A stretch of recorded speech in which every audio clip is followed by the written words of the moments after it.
The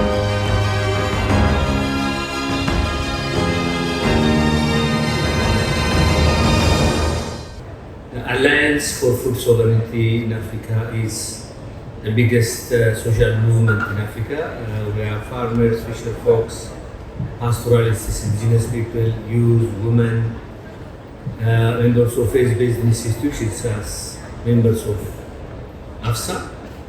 I think one of our firm belief is that we have a rich diversity of food in Africa.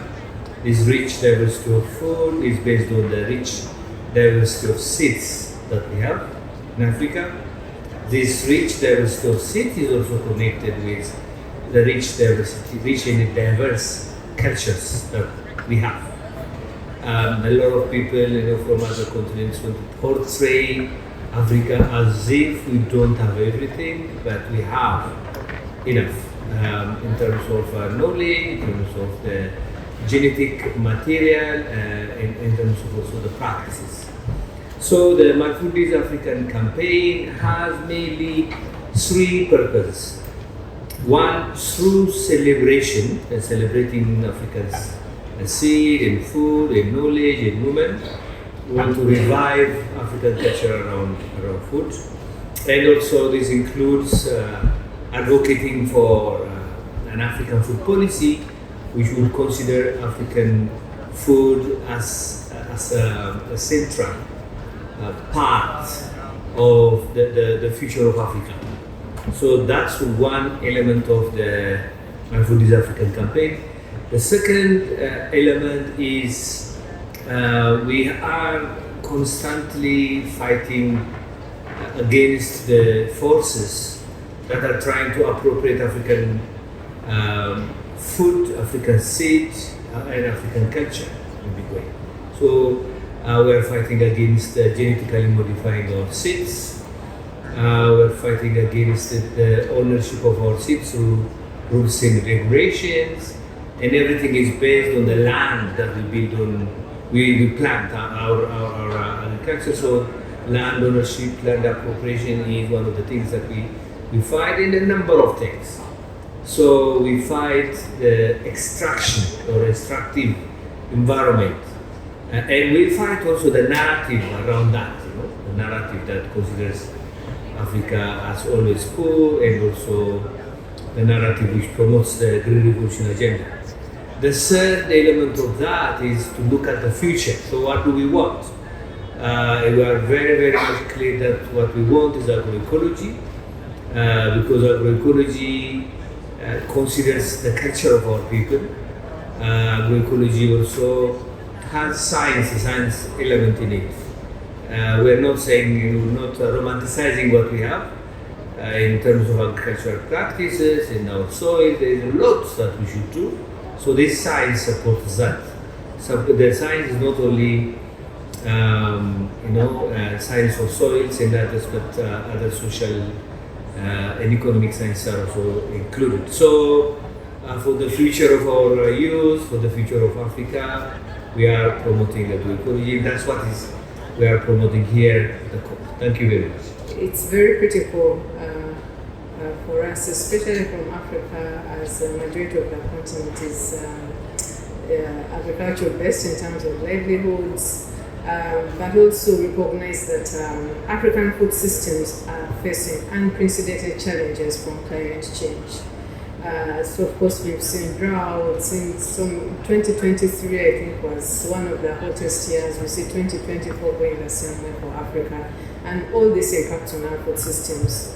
So of course to deal with all these challenges, there are so many proposals for solutions, and we see many of these coming in form of new technologies.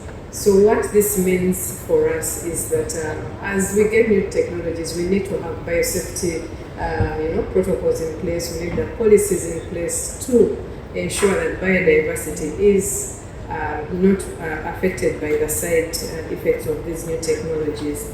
But what we are seeing is a blanket introduction of technologies in Africa, new biotechnologies specifically that are targeting modification of food, coming up with GMOs. Now we have a new gene technology, which is a new manipulation of genes within foods. We see all these technologies being introduced without consideration for proper biosafety protocols, both at national level, but we also know that at the international level, we still have gaps in the biosafety protocols.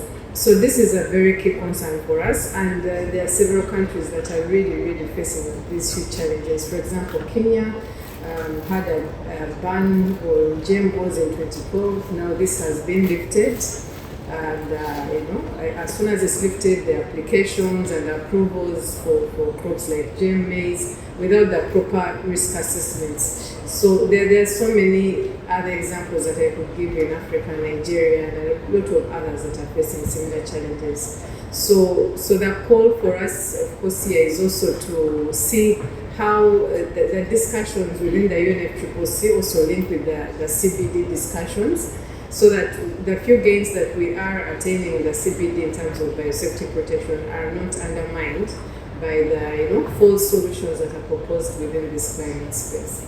As a young person, I was brought up on very indigenous food and very healthy food, and now I'm being forced. My generation is being forced to accept genetically modified foods and a lot of things that we can't sometimes even pronounce the names. So there's been an attack on our taste buds. I really feel like so many of our foods are going extinct because we don't know about it, and we are not even asked to eat it. Like, once you hear that you can't pronounce the name, it's in your language, you are told that it's bad for you. Oh, it's not, sorry, we say pasta. Pasta is not my food, but I don't mean it's bad, but I'm just saying once it's not indigenous, it feels like it's not good for you. It feels like we should go for the sophisticated sounding names, the high sounding names that we don't know what actually they contain. So there's been an attack on the taste buds of young Africans. Africans are being fed something that is not natural to them, and that has really increased a lot of sicknesses. We now hear of strange diseases, young people having diabetes, things that were, young people are suffering some diseases that were not normal because of what we eat. So there is a need for us to recover our taste bud. There's a need for indigenous foods to be promoted, to be taught, to be allowed to thrive. Because when this, genetically modified foods are brought in, they kill the indigenous species, they kill the biodiversity, they don't allow any other thing to thrive. So the foods are being lost, and there is a need for us to stop it. There's a need for us to stand up against it and say, no, our food is African. That's what my mother ate. That's what my ancestors ate, and I want my children to eat that. I'm a youth, but just a flashback a little bit to my younger days. And I know that in school, they used to teach us that agriculture was a mainstay, especially in the Nigerian economy. Agriculture was one of the major boosters of our economy. But we know how oil came in and how it affected our land, how it affected the water needed for this same agriculture, and even the air, which are all important elements. And right now, it's we know it was all deeper than that. The fact that it was not just about food and not just even about the economy. It was more about our spirituality, our communism, our culture, because just thinking about it back home, my parents, they have a small farm in the backyard, and which, over as their child, was still very involved in it from a young age. When I go home now, when I'm hungry and I don't have money, it's just very simple. Just go home, knock on the gate, find ugu, we call it ugu with vegetable, and we just take it cuts and just cook and make gari and enjoy the meal. But we can see right now there is like I said, I work with young people and have a lot of discussions with them. And we can see that most of these things, they are not even aware of the terms. Yeah, we was once a time went to the University of Benin, and we had interactions with random students, random young people. And it was very interesting to know that 90% of them don't even know what these concepts are. And it was funny enough that there was one person that said, okay, genetically engineered agriculture is the way forward. But during, while talking more with the person was like, after a while, the yield will reduce. But, as the person kept on talking, the person said, okay, maybe maybe I didn't give the right answer. So I think it's just surprising to see that young people, we don't really know much about these things that are in front of us. And with some days back, we spoke about data, how, these things are used to distract us, advertisements, get this, get that. And all these things distract us from what is really important to us and what we should value as young people. So, and also just to mention that sometimes this is not to attack the older generation, but it's just surprising to see that this, most of our parents, our elderly ones, they got to see the way things were. How, my dad sometimes will say he's a village man, and sometimes I will say I'm a city boy. And, the references to the way he lived, I cannot relate. The things he saw, and I'm also got kids, sometimes to engage with community people. And when you go to here as well, I went to my dad one time he took me to the oil wells, and you can see that those places were abandoned. But still, if you look around that area, nothing is growing there. Everything is there, the area is not green, and you're just like, wow. So we have those issues, and also we have the issues of them trying to sell us false solutions.